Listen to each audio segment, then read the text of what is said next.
Hello students, welcome to the video clip.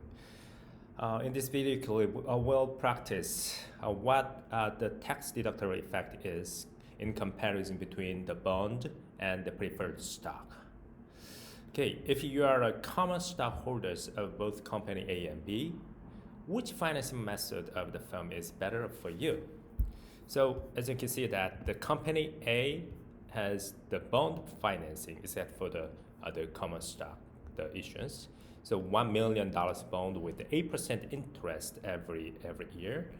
And the company B at which you invested also $1 million financing, but preferred stock, the financing with 8% dividend. So 8% out of 1 million, 8% out of 1 million, 8% interest out of 1 million, the same amount of interest paid, same amount of cash out.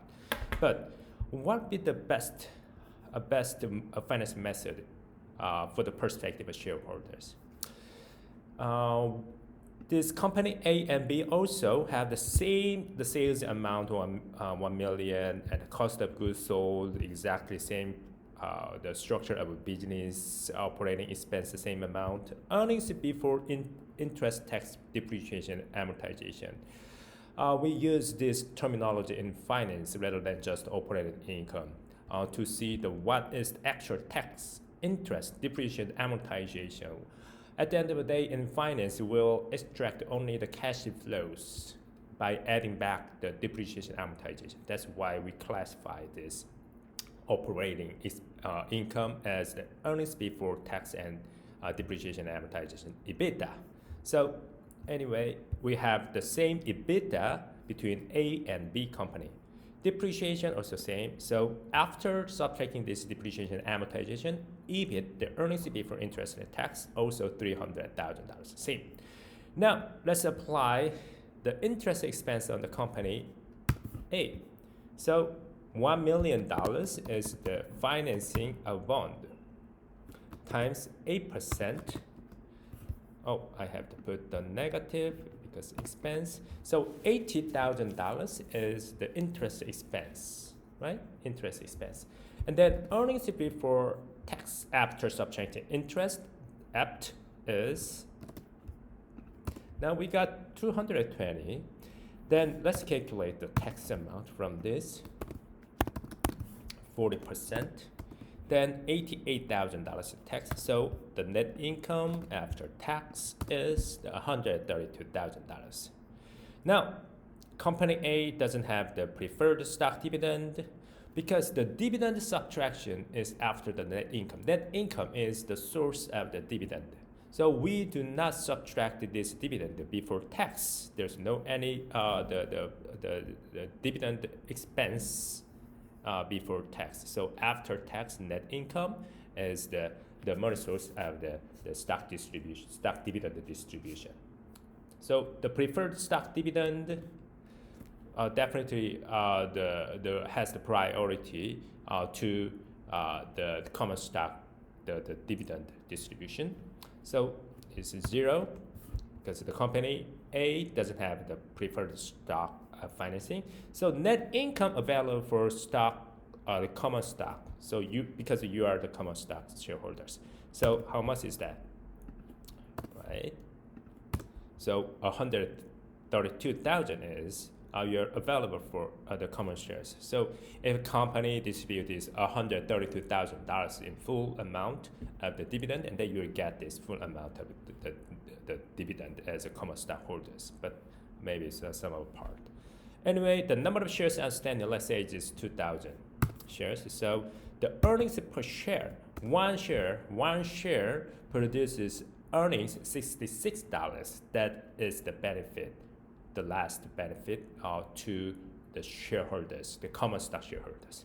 Now let's compare this result, earnings per share, with this company B earnings per share, where the company B financed $1 million, not bond, but the preferred stock. So the interest, does it have interest? No, it's just 0. It doesn't have a bond financing. So earnings before tax EBT is just $300,000.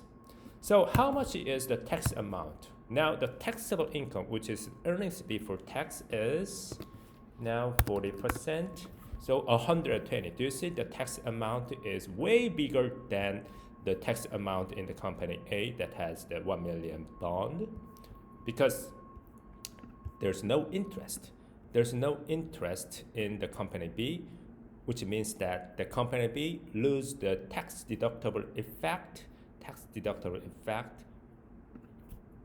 from this interest expense. So net income is good, definitely higher, $180,000 comparing $132,000 in the company A. But preferred stock dividend before distributing the common stock dividend is, how much is that? Right, now you can calculate 1 million of the preferred stock, 1 million preferred stock times 8% the preferred stock dividend. So now we apply this 80,000, which is not tax deductible, but here comparing tax deductible in the bond case of company A, but we compare the company B, the $80,000 is not tax deductible. That is after tax the money out. That's why this $80,000 is not tax deductible. So the net income available for the common shares is that $100,000, which is lower than $132,000. So what is the earning per share? Earning per share for the benefit of the investor is definitely lower, $50 per share. So the conclusion is that if you are a common stock shareholder of both company A and B, definitely you prefer this bond financing because that produces a more earning per share because of this interest tax deductible, right? So the $32,000, the net income available for common shares. Now let's just identify the differences. Is $32,000 is this $80,000 times 40%.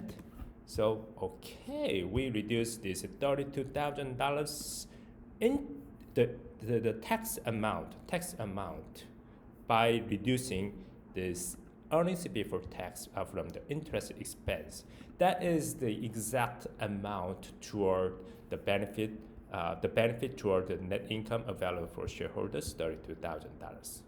That is the tax deductible effect by the bond issuance. Okay. See you in the next video clip. Bye bye.